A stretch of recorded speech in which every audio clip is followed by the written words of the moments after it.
In 1959, there was a book published called Starship Troopers. The book was a hit among the sci-fi fans, even though there was quite a mixed review about it, and a lot of debate about its meaning.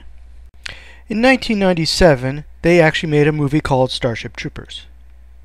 This movie obviously also, like most, had mixed reviews also, but also caused quite a spark among the sci-fi fans, in a bad way. Robert Heinlein fans like me hated it.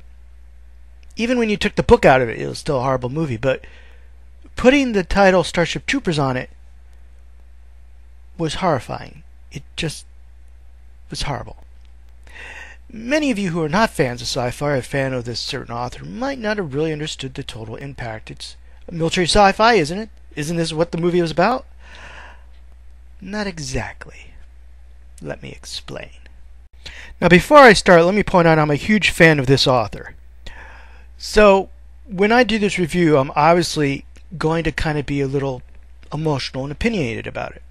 I'm not saying I didn't read other sci-fi authors, but Robert Heinlein and Zan Grey are the first two authors I actually recognized. I started saying, hey, I like that guy, I'm getting that book.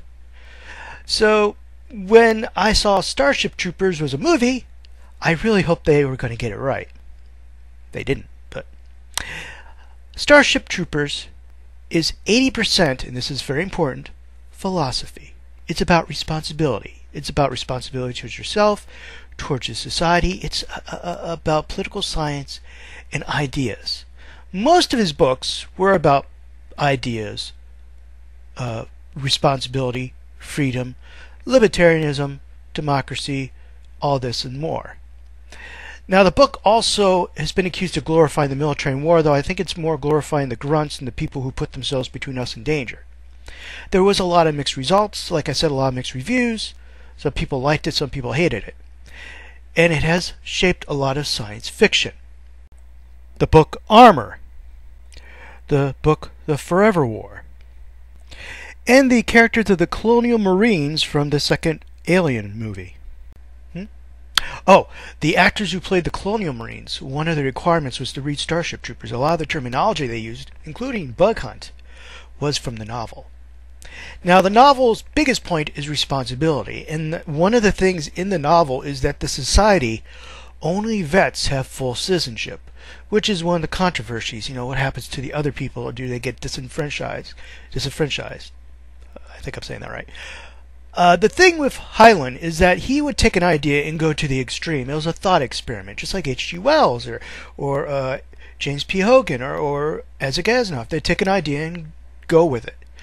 Now, whether they agreed with that idea is debatable. Most people think Heinlein did really push his books and push his ideas in his books. But the point is that it is something that meant to be debated.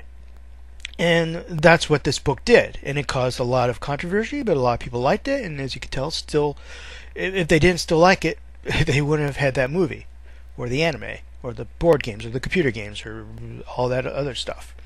This movie is 80% combat and 20% 90210.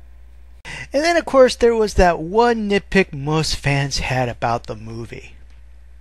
Where was the power armor? Of course, the director tried to defend the film. He said if you didn't like it, you probably didn't understand it, that it was about fascism. Well, duh! Really? Duh! It's about as subtle as it could be. We were hit with fascist imagery the entire time. The scary part is at the end of the film I was watching, while my mouth was stuck open thinking, what the hell did I just watch? Most of the audience was cheering and happy, and they loved the fact that the fascists had been beating up on this race of alien bugs who I actually felt sympathy for. Then the director had the nerve to actually admit that he hadn't actually finished reading the book. And when a book's 80% philosophy, that suggests to me that he didn't understand it. This is a popcorn movie. I have nothing against popcorn movies. If you see my sci-fi reviews, you know I review a lot of bad movies, and I enjoy most of them. They're bad according to production values, or bad according to some of the lines or some of the stories, but you can still enjoy them. You can still enjoy Battlefield Earth. But there is certain expectations. I said that right? I don't know if that came out on the mic. When you go to a theater to watch Romeo and Juliet, and the curtains part, and it's a Muppet show, you might get upset. Unless it's Kermit and Miss Piggy doing Romeo and Juliet, that'd actually be funny.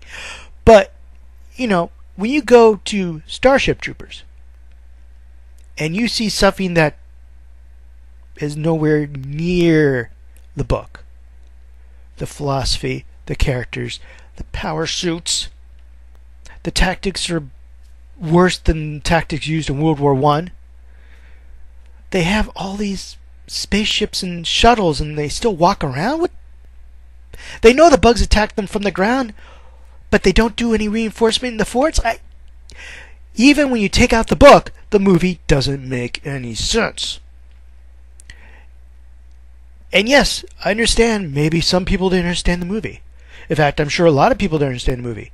When my audience is cheering throughout most of the movie, even during the times where it's quite obvious that this is fascist imagery, that suggests they don't understand what they're watching, which is also kind of scary. Nobody, as far as I know, ever cheered during Schindler's List, but I don't want to go there.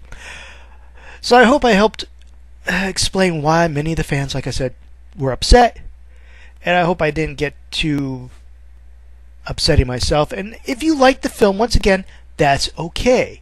The film can be liked on different levels. But don't tell me you saw any messages in it, and don't tell me it in any way changed your life or changed your ideas about responsibility or culture or in the military or anything like that. The book, yes. The movie needs a lot of popcorn. Thanks for watching.